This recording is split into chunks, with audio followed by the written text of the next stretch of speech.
Hello dear friends, welcome to our channel. यहाँ पे हम लोग बात करने वाले हैं एक्सनेस ब्रोकर से विड्रॉल करने का जो सबसे आसान मेथड है वो क्या हो सकता है। तो ऑलरेडी एक्सनेस ब्रोकर में बहुत सारे ऑप्शन अवेलेबल हैं, लेकिन कुछ लोग ऐसा समझते हैं कि हमने अगर डिपॉजिट किया है फ़ोन पे, गूगल पे या भीम यूपीआई ऐप से तो हमें उसी ऐप के माध्यम से विड्रॉल भी मिलेगा। ऐसा नहीं होता है। आपको ये देखना पड़ता है कि आपने यहाँ पे कौन सी करेंसी डिपॉजिट की है। जैसे कि आप अगर स्क्रिल से करते हैं तो वहाँ पे उनका जो सिस्टम है यूएसडी में वो कन्वर्ट करके यहाँ पे यूएसडी ट्रांसफ़र करते हैं। तो आप अगर आईएनआर से किसी भी मेथड से डिपॉजिट करते हैं, जैसे कि फ़ोन पे, गूगल पे, भीम यूपीआई, तो आपको आईएनआर विड्रॉल के लिए ऑनलाइन बैंक ट्रांसफ़र या फिर offline bank transfer option use करना चाहिए। तो आपको आईएनआर वहाँ से मिल जाएगा। तो सबसे पहले तो आपको अपना अकाउंट लॉगिन करना है, और हम लोग यहाँ पे स्क्रीन पे हैं और मैं अपने यूज़र पैनल पे हूँ। यहाँ पे लिखा हुआ है डिपॉजिट, विड्रॉल, सारे ऑप्शन अवेलेबल हैं। लेकिन आपको क्योंकि विड्रॉल करना है तो विड्रॉल पे क्लिक करेंगे, और विड्रॉल पे जैसे ही आप क्लिक करते हैं बहुत सारे ऑप्शन यहाँ पे शो कर रहे हैं। सबसे पहली जो ज़रूरी बात है, आप ये समझ लें कि आपको एक्सनेस ब्रोकर में अपना जो अकाउंट है वो वेरीफाई करवा लेना है। ठीक है, तो आप जिस नाम से वेरीफाई करवाते हैं आपके पास उस नेम से बैंक में अकाउंट होना चाहिए। साथ में उस बैंक अकाउंट का यूज़र आईडी, पासवर्ड भी आप ज़रूर ले लेना। बाय द वे, कभी अगर आपके पास फ़ंड नहीं आता है तो आपको प्रूफ के तौर पर उनको अपना पीडीएफ फाइल स्टेटमेंट भेजना पड़ता है। ठीक है, तो अगर वो अचानक से मांग लेंगे तो फिर आपको क्या होगा, दिक्कत आएगी। आप पीडीएफ फाइल बैंक से भी लेने में असमर्थ रहेंगे। तो सबसे पहले जो ज़रूरी चीज़ है, आपको अपनी यूज़र आईडी, पासवर्ड ले लेनी है बैंक की, और अपना जो अकाउंट है आपके नाम से ही होना चाहिए। वही नेम यहाँ पे वेरीफाई करवाएं, जो भी आधार कार्ड में है उसी नेम से आपका अकाउंट होना चाहिए जिस आईडी से आपने यहाँ पे वेरीफाई करवाया है। तो ऑलरेडी यहाँ पे बहुत सारे ऑप्शन है। अब क्या है कि ऑफलाइन बैंक ट्रांसफ़र भी है और ऑनलाइन बैंक ट्रांसफ़र भी है। तो ऑफलाइन बैंक ट्रांसफ़र का बेसिकली मतलब क्या है? ऑफलाइन बैंक ट्रांसफ़र से ये होता है कि आप मिनिमम $1 भी विड्रॉल कर सकते हैं। ठीक है, ऑनलाइन बैंक ट्रांसफ़र के माध्यम से आप $15 तक विड्रॉल कर सकते हैं। उससे कम होगा तो आपको ऑफलाइन बैंक ट्रांसफ़र का ऑप्शन यूज़ करना पड़ेगा। अब ऑफलाइन बैंक ट्रांसफ़र में एक चीज़ और है कि आपको एक मेल आती है और उसमें लिखा होता है आई हैव रिसीव फंड। तो आपको उस पर क्लिक करके कंफर्म करना पड़ता है कि आपने फ़ंड रिसीव कर लिया है। तो ऑफ़लाइन और ऑनलाइन में ज़्यादा अंतर नहीं है। अगर आप बेसिकली देखें तो ऑफ़लाइन बैंक ट्रांसफ़र से आपको $1 मिनिमम विड्रॉल है, और ऑनलाइन बैंक ट्रांसफ़र से $15 मतलब कि $15 से कम ऑनलाइन बैंक ट्रांसफ़र से विड्रॉल नहीं हो सकता है। तो आपके अमाउंट पे डिपेंड है, आप उसी हिसाब से ऑनलाइन और ऑफ़लाइन दोनों यूज़ कर सकते हैं, है ना। तो मैंने यहाँ पे, क्योंकि मुझे जो फ़ंड मेरे पास अवेलेबल हैं मैं इसको टोटल विड्रॉल करना चाहता हूँ, जो कि $15 से ज़्यादा हैं। ठीक है, आप देख सकते हैं।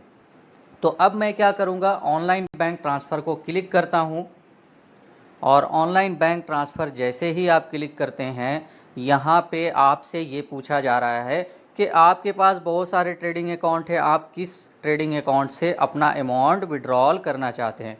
तो मैंने यहाँ पे अपना जो ट्रेडिंग अकाउंट है उसको सेलेक्ट कर लिया, और इसके बाद जो मेरा अमाउंट है मैं यहाँ पे फिल कर दूँगा। आप चाहे तो यहाँ पे मैनुअली भी फिल कर सकते हैं।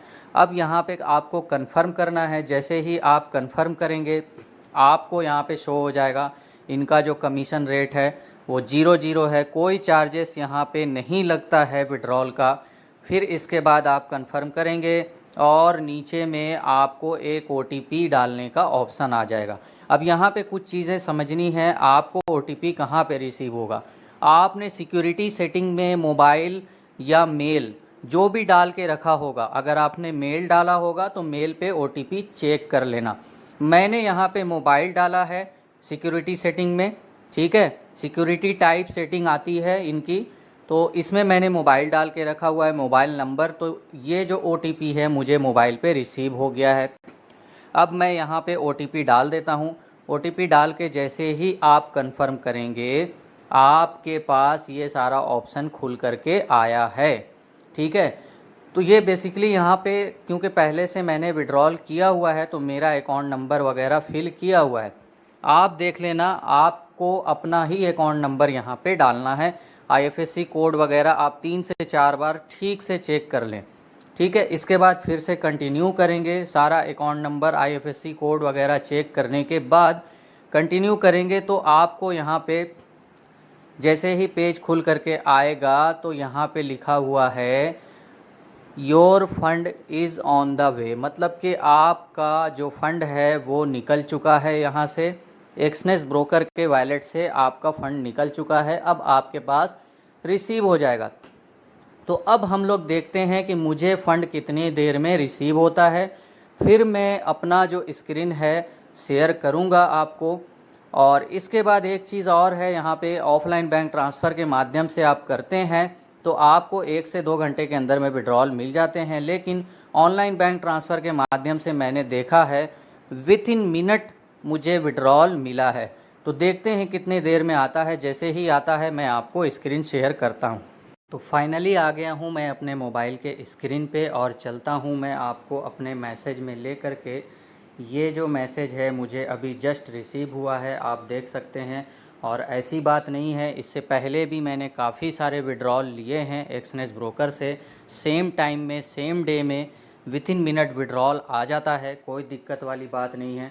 यहाँ पे आप देख सकते हैं 2923 रुपये, मतलब कि 2923 रुपीज़ क्रेडिट हो चुके हैं। और ये जो अकाउंट नंबर हमारा शो हो रहा है वही अकाउंट नंबर है जो अकाउंट नंबर हमने वहाँ पे डाला था हमारा SBI का।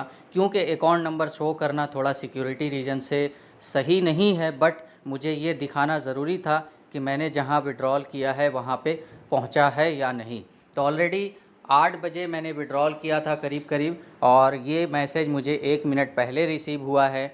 8:02 8:05 में मैंने विड्रॉल किया था, तो करीब करीब 5 से 10 मिनट के अंदर इनका जो विड्रॉल है वो रिसीव हो गया है। तो ऑलरेडी कोई दिक्कत नहीं आती है। कुछ लोग बहुत सारा सवाल लेकर के आ जाते हैं तो उनको लगता है कि विड्रॉल करने में प्रॉब्लम आती है। अगर आप गलत अकाउंट नंबर डालेंगे, IFSC कोड गलत डालते हैं, तो वो इसमें कुछ नहीं कर सकते हैं, इसमें आपकी गलती है। तो पहले तो आपके पास आपका अकाउंट नंबर होना चाहिए। और जैसा कि मैंने पहले बताया कि यूज़र ID पासवर्ड आप ज़रूर ले लें, क्योंकि अगर विड्रॉल सही टाइम पे रिसीव नहीं होता है तो एक PDF फाइल आपको देनी होती है कस्टमर केयर को दिखाने के लिए कि मुझे विड्रॉल रिसीव नहीं हुआ है। एक प्रूफ के तौर पे आपको PDF फाइल देनी होती है, और वो जो PDF फाइल है आप बैंक में नहीं ले सकते हैं। बहुत ही प्रॉब्लम होती है, क्योंकि अभी तो कोरोना का दौर चल रहा है और भी ज़्यादा जो कर्मचारी होते हैं और भी ज़्यादा परेशान करते हैं। तो अब यहाँ पे विड्रॉल रिसीव हो गया है और आप लोग इसी मेथड से विड्रॉल किया करें। बहुत ही आसान मेथड है और मुझे एक्सनेस के साथ काम करके बहुत ही अच्छा लगा। ब्रोकर काफ़ी अच्छा है और पुराना भी है। बाकी ब्रोकर में क्या होता है कि अदर अकाउंट से ये लोग पैसा सेंड करते हैं, लेकिन यहाँ पे इनका 1 से 2 अकाउंट है, ज़्यादा अकाउंट नहीं है, मतलब कि कंपनी बड़ी है और चलने वाली है। तो मिलते हैं नेक्स्ट वीडियो में नई स्ट्रैटेजी के साथ। Okay, thanks.